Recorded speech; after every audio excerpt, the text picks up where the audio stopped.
produtos. O varejo, a gente sabe, é bastante dinâmico, muda a todo instante e entender as mudanças do setor pode fazer toda a diferença no desempenho de uma empresa, né?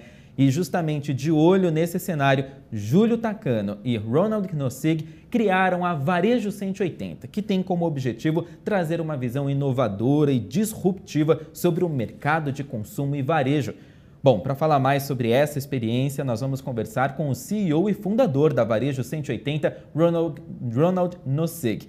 Seja muito bem-vindo, bom dia para você. Antes de mais nada, eu vou pedir para você explicar um pouquinho melhor o que faz exatamente a empresa, qual é o serviço oferecido e falar um pouquinho melhor sobre a necessidade que você viu no mercado para abrir a empresa. Bem, primeiro, obrigado, uma satisfação estar aqui com vocês. A Varejo 180 nasceu durante a pandemia, um projeto que a gente começou a construir olhando justamente todo esse mercado que o varejo atinge, né? Hoje, em dados de 2023, no varejo ampliado, a gente chegava a 25% do PIB. Mais de 1.700.000 CNPJs compondo esse cenário do varejo. E a gente entende a necessidade de apoiar esse grupo de empresários, normalmente empresas familiares, não tão estruturadas, para que elas possam estar à frente e se mantendo vivas, né? Nesse mercado tão competitivo que a gente entende que é o varejo nacional e mundial. Hoje o varejo não tem fronteiras, está na nossa mão, está no nosso celular, fazer uma compra, seja do país que for. Então o varejista ele tem que entender que o seu concorrente não se encontra na vizinhança, né? Se encontra aí, talvez, como eu falei, dentro da casa mesmo de cada um de nós. A Varejo 180, dentro desse cenário, entendeu a necessidade de, primeiro, trazer informação, o que vocês aqui fazem com maestria, né? Então, nós temos aqui um pilar de conteúdos, onde nós, a partir desse ano, começamos a também desenvolver estudos e pesquisas proprietários, não somente distribuir estudos de parceiros. Aliás, falando em parceiros, essa é a nossa maior parte da varejo para ela crescer tão rapidamente, sempre através de parcerias, entendendo que somente com parceiros fortes e competentes é que nós vamos atingir os objetivos. Nós temos uma vertical que também organiza uma série de eventos. No ano passado, nós fechamos o ano realizando 34 eventos no Brasil, além de algumas missões internacionais. Nesse ano, a gente deve estar fechando com 40 eventos realizados. Já atuamos hoje em 9 estados do país, pretendemos entrar no 10º estado, que será o Ceará, e sempre com esse olho na aplicabilidade. E a vertical também de missões internacionais, justamente pelo que eu falei no início. Se a gente não olhar o que está acontecendo lá fora, a gente vai ficar um pouco para trás. Uma outra vertical que a gente começa a desenvolver agora é a vertical ligada ao estudo, ao conhecimento propriamente dito. Então, estamos buscando parceiros para essa área, para a formação de profissionais, para que esses profissionais possam evoluir. Hoje, também um dos grandes desafios do varejo é a mão de obra qualificada. Hoje também o problema da própria mão de obra em si, esses dias mesmo saíram reportagens falando de que o varejo está com vagas em aberto, existem segmentos que não abrem unidades porque não tem um profissional para trabalhar. Então, esse eu acho que é uma parte que a varejo vai também buscar suprir. Então, de uma forma não tão resumida, mas nosso grande objetivo aqui da empresa é se tornar um grande hub que conecte as melhores soluções para que o varejo, como um todo, possa prosperar, ter melhores resultados e, assim, gerar maiores lucros e ainda crescer mais dentro do peso da economia brasileira. Ronald, obrigada pela tua presença.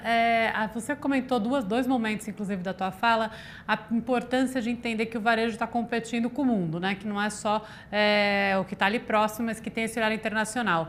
mundo que está bem complicado, né? Que tem aí dando uma chacoalhada, mudado relações de preços, que tem muita dúvida e muita instabilidade do ponto de vista das notícias mais recentes. Como fazer programação e deixar a inovação, as soluções que precisam chegar de fato no varejo brasileiro não serem permeadas por todo esse contexto? A Varejo 180, nesses relatórios, nessas pesquisas, nesse contato, tenta também dar quase uma acalmada? Como é que vocês têm se relacionado? Como que está a temperatura desse ambiente externo entrando aí nas tomadas de decisões aqui no Brasil? Perfeito.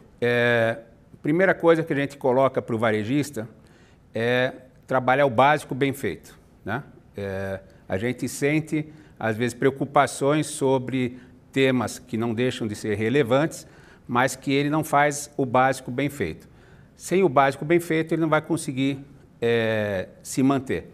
Um outro ponto muito importante dentro do varejo é essa transformação que a gente vem vivendo nas nossas vidas, né? Então, a gente tem uma série de fatores que vem aí, a inteligência artificial, que é um dos pontos importantes a gente ter atenção, que vai mudar dinâmica de trabalho, enfim, de uma série de coisas, mas hoje o que vem acontecendo dentro do varejo, que a gente aponta para os varejistas, é a mudança do cenário e da força que ele passa a ter junto à decisão de compra.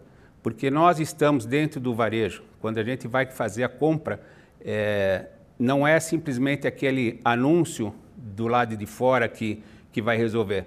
Essas decisões são feitas dentro do varejo. Então, quanto mais esse varejista se preocupar em gerar experiência para o cliente, em trazer esse cliente para dentro do varejo, para que ele se sinta em casa. O meu amigo Júlio Tacano costuma falar de dar os 10 minutos de folga, né, para nossas vidas dentro de um varejo, tomar um café, enfim, se deliciar dentro do varejo, isso vai ser mantido. No momento em que virar apenas um commodity, de eu escolher um produto num varejista A, B ou C, esse A, B ou C, tanto faz se ele está aqui à minha vizinhança ou está a milhares de quilômetros da minha casa. Então, esse é o grande desafio, é transformar o varejo de um simples ponto de comercialização de produtos para um local de experiência. Na sua resposta, você falou, bom, tem muito varejista que não faz o básico bem feito, não faz o arroz com feijão direitinho, bem temperado.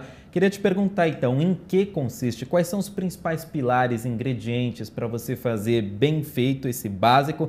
E também, por que muito varejista não consegue fazer esse básico bem feito? Quais são as principais barreiras, entraves, dificuldades, desafios?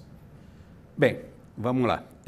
O básico bem feito, que eu digo, começa por uma boa gestão, né?